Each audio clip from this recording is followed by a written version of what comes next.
आप देख रहे हैं कर्तव्य एवं निष्ठा का बयान, साहित्य और संस्कृति का बयान, समता की आवाज बयान टीवी।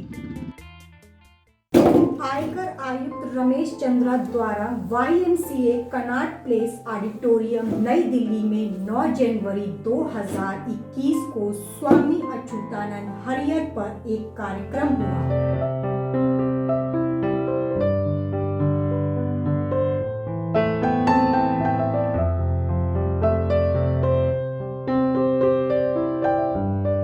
जय भीम साथियों, में साक्षी गौतम और आप देख रहे हैं बयान टीवी और समता आवाज टीवी।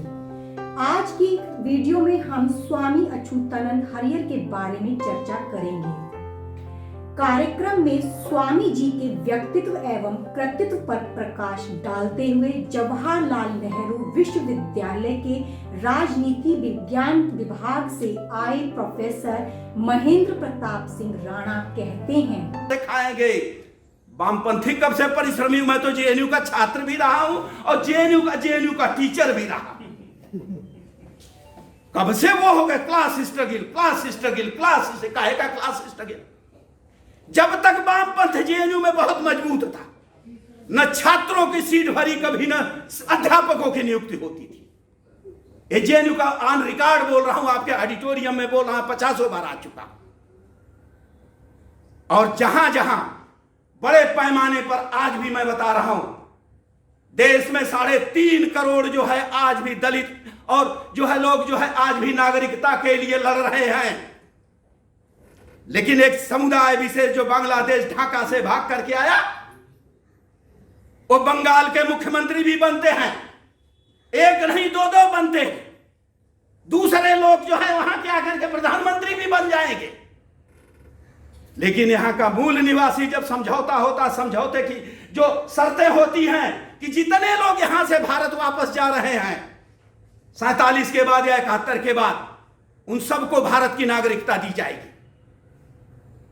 CAA 2003, मित्रों नाम नोट कर लीजिएगा, पढ़िएगा तो जरा क्या। इसलिए हमेशा इस बात को कहता हूं कि स्वामी जी को पढ़ने की जरूरत है, व्याख्या करने की जरूरत है, पुनः व्याख्या करने की जरूरत। कितने परसेंट को उस समय जनगणना में स्थान था? 3%। लोथियन कमेटी के सामने जो प्रतिवेदन किया था, किसने दिया था? स्वामी अच्युतानंद ने। यह नहीं चलने दिया जाए, इस तरह की बात आप मान लीजिए। और ब्रिटिश हुकूमत ने उनकी बात मानी, उनके प्रतिवेदन को माना, उनके आंदोलन को माना। और मानने के बाद उसमें जो है इंडियंस की जो है जो जनगणना हुई, उसमें संख्या को बढ़ाया गया, 12% हुई। उसके बाद धीरे धीरे उनकी गिनती बढ़ती चली। और बार बार जब हम लोग इस बात को कहते हैं कि इतिहास को एक कहते हैं ना कि उसको मत मान लीजिए पैरामीटर, यहीं से शुरू हुआ। कानपुर में आदि धर्म सम्मेलन था और कानपुर के आदि धर्म सम्मेलन में स्वामी अच्युतानंद हरियर की जो सबसे बड़ी एक विशेषता थी, क्वालिटी थी, योग्यता थी कि आज नहीं जैसे ऑडिटोरियम में कुर्सी लग गई, हम आके बैठ ली। एक दिन पहले 2 दिन पहले आके उस क्षेत्र का दौरा करते थे, उस क्षेत्र के लोगों से मिलते थे, विशेष तौर से महिलाओं से। और कानपुर में बड़े पैमाने पर महिलाओं ने स्वामी अच्युतानंद हरियर से शिकायत किया कि आपकी महिलाएं तो पुरुषों के साथ मिलकर के श्रमदान करती हैं, राष्ट्र निर्माण में काम करती हैं, अर्थव्यवस्था में काम करती हैं। हम तो अपने घर में अपने पुरुषों की शोषण होती है, जरा उनके लिए भी तो बोल दिया करिए। स्वामी अच्युतानंद हरियर कानपुर के सम्मेलन में सारी रिकॉर्डेड हिस्ट्री। तब क्या हुआ? फिर उन्होंने कहा कि नहीं, मैं बात करूंगा, इस पे भी बात करूंगा। अब बड़े लंबे अपने भाषण में, ओजस्वी भाषण में स्वामी अच्युतानंद हरियर ने उस बात को रखा था कि मुझे केवल डिप्रेस क्लास या अछूत समाज की बात मैं नहीं करता हूं। जब मैं समाज में कहता हूं तो 50% औरतों के जो है आजादी की बात करता हूं। मुझे पता है कि आज नहीं तो कल भारत देश आजाद होगा। उनको सारी चीजें, इतना तो आइडिया थी ही, अगर 9-8 भाषाओं के ज्ञाता थे, संस्कृत से लिए, बंगाली से लिए, पंजाबी से लिए, सबके तो इतना तो उनको पता था कि हाँ, आज नहीं तो कल यह देश आजाद होने जा रहा है। और उसके बाद ये सारी चीजें जो होते होते अपनी जितने भी बातें आई, रीजनल कॉन्फ्रेंस चाहे इलाहाबाद में, एक जाति उन्मूलन सम्मेलन इलाहाबाद में और हुआ था आदि धर्म का। पुरुषोत्तम महर्षिदास टंडन जिनको कहते हैं, बड़े महापुरुष थे भाई। उस जाति उन्मूलन सम्मेलन में महर्षि पुरुषोत्तम लाल टंडन को एक तरफ अछूतानंद का मंच है, दूसरे तरफ इन लोगों का मंच चल रहा है। अछूतानंद जी ने कहा कि महर्षि जी आप तो बड़ा बढ़िया प्रवचन दे रहे हैं जाति उन्मूलन के लिए, जाति तोड़ने के लिए, जाति व्यवस्था खत्म करने के लिए, इरेडिकेशन ऑफ कास्ट के लिए। चलिए न जरा एक साथ पार्टी में पंगत में बैठा के मुझे जरा जलेबी तो खिला दीजिए, मैं मान लूंगा कि आप जाति तोड़ने के लिए आंदोलन कर रहे हैं और सच्चे सिपाही के तरह से आप कर रहे हैं। पुरुषोत्तम लाल टंडन उठ के चल दिए वहां से। तो इसी तरह से मित्रों बहुत सारी चीजें, अब मैं अपनी बात यही खत्म करूं कि बहुत सारी चीजें 20 जुलाई 1933 को स्वामी अछूतानंद जी का जो निधन हुआ था, और उस समय भी बहुत चीजें हुई थी, उठापटक हुई थी। मैं तो खैर उस पर बहुत कुछ बोलूंगा तो बोलूंगा, घंटों बोलूंगा, उसमें कोई दिक्कत नहीं है, लेकिन सब लोग बेताब है मुख्य अतिथि को सुनने के लिए, तो मुख्य अतिथि को सुना। सभी लोगों से बहुत बहुत धन्यवाद, विशेष तौर से ऑर्गेनाइजर महोदय का धन्यवाद, आपने मुझे समय दिया। जय गुरुदेव सभी लोगों। चंद्रिका प्रसाद जिज्ञासु ने स्वामी जी के कृतित्व पर 1960 में एक पुस्तक लिखी थी।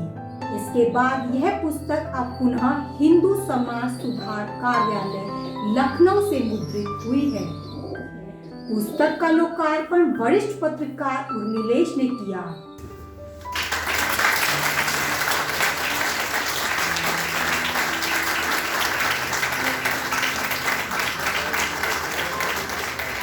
इस संदर्भ में उर्मिलेश कहते हैं, से ज़्यादा साइंटिफिक, उनसे ज़्यादा कंसिस्टेंट और उनसे ज़्यादा ऑर्गेनाइज्ड फिलोसफिकली और कोई दूसरा व्यक्ति हमको नहीं दिखाई देता। इसका मतलब ये भी नहीं है कि हम अंबेडकर साहब ने जितना लिखा उसको गीता की तरह, जैसे हिंदू लोगों का एक जो तबका है वो गीता या रामायण को मानता है, तो आप गीता रामायण की तरह अंबेडकर को मत कीजिए, क्योंकि अंबेडकर एक सोशल साइंटिस्ट हैं। उनके लेखन को एक सोशल साइंटिस्ट की तरह आप लीजिए, उसमें आप अपने विवेक का इस्तेमाल कीजिए। अंबेडकर साहब यही सिखाते हैं।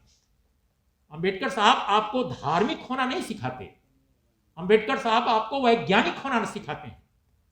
वो जब चुनौती देते हैं तमाम रचनाओं को पहले की, चाहे वो वेद हो चाहे गीता हो, बहुत सारे हिंदू लोगों को आप कहते सुने होंगे कि गीता बहुत महान ग्रंथ है, बहुत महान ग्रंथ है, लेकिन गीता वर्ण व्यवस्था का पोषक कैसे है इसकी बड़ी व्याख्या डॉक्टर अंबेडकर ने की है। कि गीता जो है, जो भगवत गीता जिसको माना जाता है बहुत सारे लोगों द्वारा, प्रगतिशील हिंदुओं द्वारा भी, बड़े संस्कृत के विचारकों द्वारा भी, कि नहीं साहब उसमें तो बिल्कुल अलग चीज है। गीता उतना ही खतरनाक है जितना उत्तर वैदिक साहित्य है, जितना स्मृतियां हैं, जितनी ऋचाएं हैं। सच पूछिए तो वैदिक काल में जो स्थितियां थी उसका डिजनरेशन दिखाई देता है बाद के दिनों में। उपनिषद को अगर छोड़ दिया जाए, उपनिषदों में कुछ एक चीजें ऐसी हैं जो लौकिकता नहीं बल्कि यूं कहा जाए कि भौतिकता, बल्कि कहिए उसको, वहां उस आधार को भी वो कई बार टच करती हैं। इसीलिए अम्बेडकर उपनिषदों के बारे में उनकी जो धारणा है उत्तर वैदिक काल के अन्य जो चीजें हैं उससे थोड़ी सी अलग है। ऋचाओं और स्मृतियों के बारे में और उपनिषद के बारे में वो भेद करते हैं। लेकिन आज हम क्या कर रहे हैं? हमारे पास विचार है, हमारे पास विचार पुंज हैं, लेकिन हम कंफ्यूज हैं। हम सही और गलत का निर्णय नहीं करते। हम ये नहीं देखते हैं कि उत्तर प्रदेश के दो बड़े बहुजनवादी अपने को नेता जो मानते हैं, दो बड़े राजनीतिक दल जो मानते हैं कि वो सामाजिक न्याय का कोई पक्षधर अपने को बोलता है, कोई कहता है कि वो बहुजन, मैं किसी, आप जानते हैं मेरी किसी राजनीति में कोई दिलचस्पी नहीं है, लेकिन जो सच है उसे मैं साफ कहना अपना धर्म समझता हूं, अपनी वैचारिकी समझता हूं। आप देखिए इतने 30 सालों से सामाजिक न्याय आंदोलन जो है उत्तर प्रदेश और बिहार में 3 दशक तो हो ही गया ना लगभग, वो खड़ा हुआ। आज वो किस स्थिति में है? मौजूदा जो सत्ता है वो स्टेटमेंट का एक ड्राफ्ट भेजती है लखनऊ और 2 खेमों को अलग अलग स्टेटमेंट मिलते हैं और वो उस पर बयान देते हैं। हालत ये हो गई है क्योंकि आपने जीवन जिया ही नहीं उस तरह से जो अंबेडकर ने सिखाया। तो जब आपने जीवन वैसे नहीं जिया तो आपको ब्लैकमेल करना तो बहुत आसान है, आपको खत्म करना बहुत आसान है। और ये स्थिति पैदा हो गई है कि आप नेतृत्वहीन हो चुके हैं आज। तो हम अगर इन लोगों की परंपरा से जोड़ने की बात करते हैं तो एक समारोह करने से तो नहीं होगा कि हम एक दिन समारोह कर लें, साल में 2 बार 3 बार या 5 साल में 1 बार, और हम माने कि हम अपना कर्तव्य पूरा कर रहे हैं। आप सोचिए कि आखिर नया क्या किया जा सकता है। क्यों नहीं किसान आंदोलन के साथ उत्तर प्रदेश के बड़े नेता खड़े हैं, बड़े दल खड़े हैं, उनके पास तो बहुत बड़ी ताकत है। अभी भी मोहभंग के शिकार बहुत सारे लोग उनसे हैं, लेकिन इसके बावजूद लाखों लोग उनके साथ हैं। लेकिन आप देखिए पश्चिम उत्तर प्रदेश के किसान तो मौजूद हैं इस आंदोलन में, लेकिन उत्तर प्रदेश के दोनों बड़ी राजनीतिक पार्टियां, उनके दोनों बड़े नेता अपने अपने महलों से बाहर नहीं निकलते। वो सिर्फ ट्विटर पर कुछ बयान, कुछ टिप्पणियां दर्ज करते हैं जिसमें किसान आंदोलन के बारे में तो कुछ होता ही नहीं है। कभी वैक्सीन, अभी हमने हाल में देखा एक बहुत बड़े बहुजनवादी नेता को कि वैक्सीन का आना बहुत बढ़िया है, बहुत अच्छा है। वैक्सीन क्या है ये नहीं मालूम, लेकिन वैक्सीन का अभिनंदन कर दिया क्योंकि प्रधानमंत्री जी को खुश करना था, सरकार को खुश करना था। ये जो स्थिति बहुजन राजनीति की आज है, इस पर रोने से काम नहीं चलेगा, इस पर विलाप करने से काम नहीं चलेगा। विलाप भारतीय जनता पार्टी के नेताओं को करने दीजिए जो आज डोनाल्ड ट्रंप साहब का सोशल मीडिया अकाउंट सस्पेंड हो गया है, इस पर विलाप कर रहे हैं। अभी मैंने देखा कि कई बीजेपी के बड़े सांसद, जिसमें 2-3 पदाधिकारी भी हैं, वो ट्विटर पर सुबह से लगे हुए हैं कि डोनाल्ड ट्रंप साहब का जो ट्विटर अकाउंट सस्पेंड किया गया है ये बहुत ही दुखद है, इससे सबक लेने की जरूरत है। तो विलाप उनको करने दीजिए, लेकिन यहां तो विलाप दूसरे ढंग का भी चल रहा है। तो मुझे लगता है कि सबसे बड़ा खतरा आज हमारे देश का, हमारे समाज का ये नहीं है कि हम संगठित नहीं हो पा रहे हैं, बल्कि ये है कि हम जो जिन धारणाओं को, जिन विचारों को हम पसंद करते हैं, जिन नेताओं को, जिन दार्शनिकों को, जिन महापुरुषों की हम साल में 1 बार या 2 बार पूजा करते हैं, हम उनको बिल्कुल मानते नहीं हैं। हमारे शब्द और कर्म में इतना भेद क्यों है? अगर एक बार आप तय कर लें कि आपके शब्द और कर्म में भेद क्यों है, तो मुझे लगता है कि समस्याओं का समाधान हो जाएगा। आखिर डॉक्टर B.R. अम्बेडकर एक अकेला आदमी, जिसके पास बहुत बड़ी पार्टी भी नहीं थी, उस व्यक्ति ने न केवल दार्शनिकता और वैचारिकता के स्तर पर नई जमीन तोड़ी, संस्थाओं का निर्माण किया। आप महाराष्ट्र में देख लीजिए कितने बड़े इंस्टीट्यूशंस को बिल्ड किया।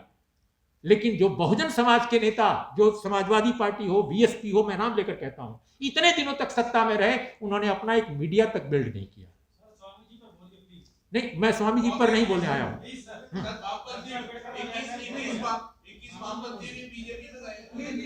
मैं वामपंथियों का एजेंट नहीं हूं भैया, मैं उनकी भी आलोचना करता हूं। सर प्लीज आप कंटिन्यू करिए। हाँ, देखिए मैं समझ सकता हूं कि किसी की आपत्ति हो सकती है। मैं इससे, देखिए मैं बिल्कुल नहीं घबराता आलोचना से, और आलोचना हम लोग ऐसी जगहों पर पढ़े हैं जहां आलोचना समालोचना एक दूसरे से हम लोग उससे सीखते हैं। लेकिन हमारा कहना है कि मेरा जो विषय है, ये मुझे पहले ही कहा गया था कि आज के कॉन्टेक्स्ट में अच्युतानंद और अंबेडकर साहब की वैचारिकी, तो आज का संदर्भ लिए बगैर मैं कैसे बोलूंगा बताइए आप? आज के संदर्भ पर अगर मैं न बोलूं तो इन लोगों की वैचारिकता का क्या अर्थ होगा, उसकी व्याख्या हम कैसे करेंगे? तो हमारा ये कहना है, हाँ, तो मेरा बहुत संक्षेप में ये कहना है कि हमारे शब्द और कर्म में अगर भेद नहीं मिटेगा तो हम अच्युतानंद साहब से, कबीर साहब से, अंबेडकर साहब से हम नाम के रिश्तेदार केवल रहेंगे, विचार के नहीं रहेंगे, कर्म के नहीं रहेंगे। और अगर मेरी बात से कोई आहत होता है तो आप लखनऊ के माल रोड जाकर देख लीजिए या विक्रमादित्य मार्ग देख लीजिए, क्या हालात हैं उन नेताओं के। मैं देखिए, अगर मैं बीजेपी के नेताओं की आलोचना करता हूं एक जर्नलिस्ट के तौर पे, कांग्रेस के नेताओं की आलोचना करता हूं, तो I have every right to criticise Samajwadi Party, BSP, RJD, CPI, CPM क्यों नहीं करेंगे हम आलोचना? किसान आंदोलन की मुख्य ताकत, किसान आंदोलन की मुख्य ताकत क्या है? किसान आंदोलन की मुख्य ताकत यह है कि किसान आंदोलनकारियों ने कहा कि कांग्रेसी, भाजपाई तो खैर उनके खिलाफ ही है, कि कांग्रेस के नेता भी आए तो उन्होंने कहा मंच पे नहीं आने देंगे। आम आदमी पार्टी गई, कहा कि नहीं आने देंगे। क्यों? क्योंकि उनको लगता है कि आज की राजनीति एक वाकई गंदे तालाबों से भर गई है। ऐसा लगता है कि पूरी की पूरी सियासत एक गंदा तालाब है भारत। तो दुष्यंत कुमार वो कहते हैं ना कि इस तालाब का पानी बदल दो, ये कमल के फूल कुमलाने लगे हैं। तो आज की जरूरत दोस्तों यही है कि हम कैसे आज की राजनीति को, क्योंकि राजनीति अगर आप नहीं बदलते तो कुछ नहीं कर सकते। राजनीति बदलने की जरूरत है। बहुत सारे लोग कहते हैं कि नहीं जी हम तो राजनीति के बारे में नहीं सोचेंगे। क्यों नहीं सोचेंगे? आप जिस एफर्मेटिव एक्शन के पैरोकार हैं, जिस आरक्षण को आप बहुत बड़ा अस्त्र समझते हैं, वो तो खत्म किया जा रहा है इसी राजनीति से।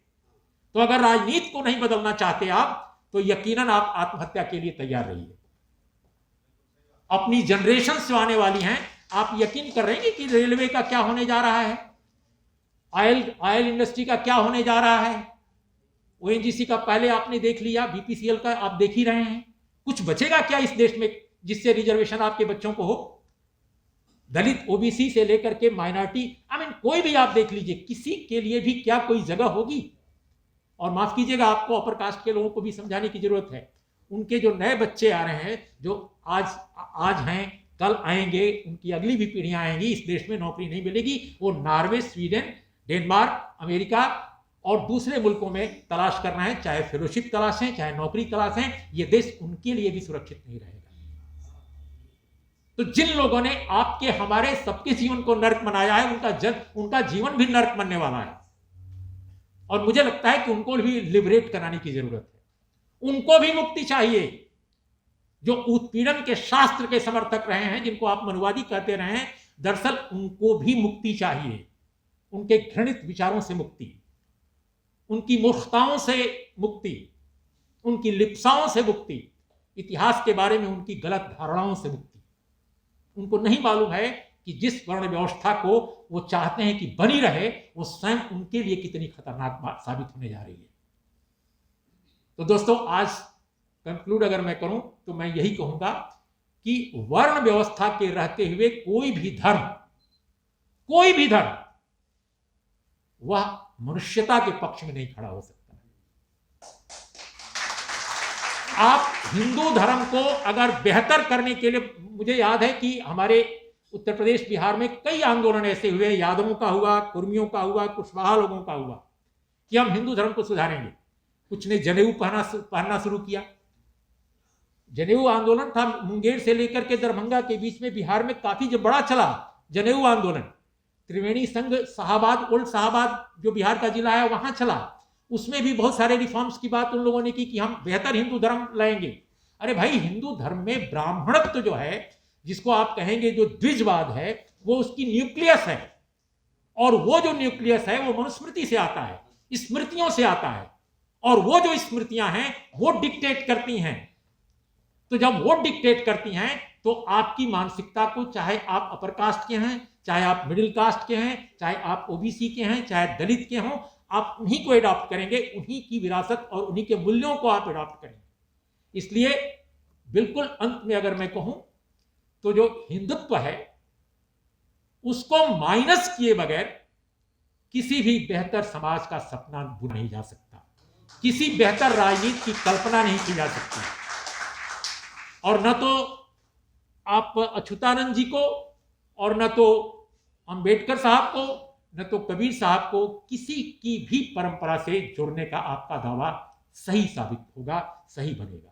तो दोस्तों, मुझे आप माफ़ कीजिएगा जो कुछ आपको बुरा लगा हो, क्योंकि ये ऐसा दौर है जिस दौर में किसी को नाखुश करना भी नहीं चाहिए। लेकिन इसका मतलब ये नहीं है कि किसी को खुश करने के लिए आप वो कहें जो गलत है। तो मुझे जो सही लगता है हमने अनेक चिंतकों अनेक विचारकों को पढ़ा है, उनके अंदर अगर ईमानदारी दिखाई देती है, भले ही उन्होंने गलत लिखा हो, तो उसको सैल्यूट किया जाना चाहिए। अगर जेन्युइनली आप कोई गलती करते हैं तो भी सलाम के काबिल हैं, लेकिन आप जानते हुए भी गलती करते हैं कि जो आप कर रहे हैं वो गलत है, जो हमारे देश के नेता कर रहे हैं इस समय यूपी बिहार में बैठकर, तो उनको क्षमा नहीं किया जा सकता। तो बिल्कुल इन्हीं शब्दों के साथ मेरी अंतिम बात कि हमें ये नहीं सोचना है कि हम पढ़े लिखे लोग हैं, हम राजनीति पर ना सोचें। राजनीति पर नहीं सोचेंगे तो आप बदलेंगे नहीं। आपके बाल बच्चे जो हैं, आपकी जो आगे आने वाली जनरेशन है, ये देश, ये समाज ऐसे ही बजबजाता रहेगा जैसे आज बजबजा रहा है। इन्हीं शब्दों के साथ बहुत बहुत धन्यवाद। नमस्कार, आदाब। कार्यक्रम की रूपरेखा पर प्रकाश डालते हुए आयकर आयुक्त रमेश चंद्रा कहते हैं, भाई उर्मिलेश को सुना, उनके विचारों में कितना गांभीर्य था, इसका अंदाजा जिन्होंने इनको ध्यान से सुना होगा वही लगा सकते हैं। अगर इनके विचारों को अगर हमने किसी वाद की चाशनी में लपेट करके अगर हमने समझने की कोशिश की होगी तो शायद इनके गांभीर्य या इनके जो संदेश है उसको हम नहीं समझ पाए होंगे। और भाई उर्मिलेश जी की जो विचार हैं, यही विचार कमोबेश आज से 70 साल बल्कि तकरीबन 100 वर्ष पहले स्वामी जी ने भी कहे थे। स्वामी जी की जो सबसे बड़ी उपलब्धि है वो रिलेवेंट होने की है। और भाई उर्मिलेश जी के जो विचार हैं, मैं समझता हूँ ये हमको रिलेवेंट होने की सीख देते हैं, और मैं समझता हूँ आज सबसे बड़ी उपलब्धि इसी में हासिल हो जाएगी। मैं आप सभी से अनुरोध करूँगा कि अपने इस ओजस्वी विचारों के श्रवण का हमें मौका देने के लिए हमारे जो मुख्य वक्ता हैं या मुख्य अतिथि हैं, इसका आप ताली की करदोलियों के साथ धन्यवाद।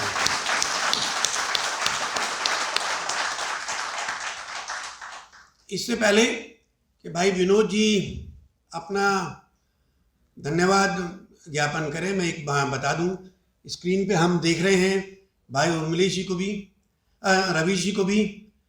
भाई रवीश जी की हमने आग्रह किया था कि वो भी हमसे जुड़ें, तो कुछ निजी कारणों से वो इस कार्यक्रम में नहीं आ पाए, लेकिन उन्होंने इस कार्यक्रम में ऑनलाइन जुड़ करके अपने इस कार्यक्रम का अपनी शुभेच्छा हमको जाहिर कर दी है। और मैं एक बात शेयर कर दूं, मुझे नहीं मालूम शेयर करनी चाहिए नहीं करनी चाहिए, क्योंकि मैं उर्मिलेश जी जब यहाँ अपना वाचन कर रहे थे तब रवि जी से मेरी बात हो रही थी, तो मैंने उनको आग्रह कर रहा था कि अगर आप भी अगर कुछ बोल देते तो बहुत अच्छा होता। तो उर्मिलेश जी को मैं बता दूं तो उन्होंने कहा कि देखिए गुरुओं के आगे मेरा बोलना उचित नहीं। मैं समझता हूँ ये रवि जी के जो वचन हैं, ये जो 4 शब्द हैं, यही भाई उर्मिलेश जी के विराट व्यक्तित्व को बताते हैं, और मैं समझता हूँ हमें इसका सम्मान करेंगे। और भाई रमेश जी का तो हम इन्होंने ऑनलाइन ही चाहे जुड़े, कम समय के लिए जुड़े, उनके लिए भी मैं इन एब्सेंस ऑनलाइन मैं धन्यवाद अदा करता हूँ रवीश जी का। और मैं इनसे इल्तिजा करूँगा कि जब भी कभी आइंदा हम दोबारा कार्यक्रम करेंगे तब तक शायद कोरोना की मार कम हो चुकी होगी, कोरोना की दूरी दूर हो चुकी, और ये दोनों महान विभूतियों को या रवीश जी को हमको रूबरू सुनने का मौका मिलेगा। इन्हीं बातों के साथ उर्मिलेश जी का धन्यवाद करने के साथ साथ मैं भाई रमेश जी का भी शुक्रिया अदा करता हूँ कि उन्होंने अपना बिजी शेड्यूल में से हमारे साथ जुड़ करके हमारे इस स्वामी अच्युतानंद जी के कार्यक्रम को अपनी स्वीकृति प्रदान की, अपना जन आशीर्वचन दिया। और मैं समझता हूँ ये दलित साहित्य की यात्रा में ये बहुत बड़ा अहम पड़ाव है, क्योंकि आज लोग भाई उर्मिलेश जी के हाथों किताब का विमोचन होने के बाद ये सभी लोगों के हाथों में वो पुस्तक पहुंचेगी, और शायद दलित इतिहास को फिर से हम नई रोशनी में हम समझ पाएंगे। और जिस उद्देश्य से हमने ये पुस्तक लिखी है, भाई उर्मिलेश जी के हाथों ये किताब लोकार्पित होने के बाद यथेष्ट या अभीष्ट उद्देश्य को प्राप्त होगी। इसी आशा के साथ मैं अपनी वाणी को विराम देता हूँ। हाल के अंदर पुरुषों की अपेक्षा महिलाओं की उपस्थिति न के बराबर थी। इस तरह के कार्यक्रम समय समय पर होते रहने चाहिए, तभी समाज में जागृति आएगी। वरिष्ठ पत्रकार डॉक्टर रूपचंद गौतम जी की पुस्तक अंबेडकर जनसंचार भाग 1 भाग 2 में स्वामी अच्युतानंद के लिए बाबा साहेब डॉक्टर अंबेडकर ने जो पत्र लिखे उनका जिक्र इस पुस्तक में बखूबी के साथ पढ़ा जा सकता है। पुस्तक में आदि हिंदू आंदोलन के प्रवर्तक स्वामी अच्युतानंद पर जो कैलेंडर 1937 में प्रकाशित हुआ था,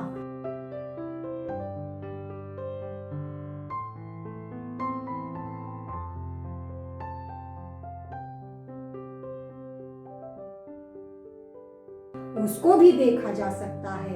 इसके साथ साथ 15 दिसंबर 1927 को आदि हिंदू अखबार का भी फोटो के साथ जिक्र है। वीडियो के बारे में अपनी राय कमेंट्स बॉक्स में जरूर लिखें। चैनल को हौसले के साथ लाइक, शेयर एंड सब्सक्राइब करने के बाद बेल आइकन दबाना न भूलें। धन्यवाद। आप देख रहे हैं कर्तव्य एवं निष्ठा का बयान, साहित्य और संस्कृति का बयान, समता की आवाज बयान टीवी।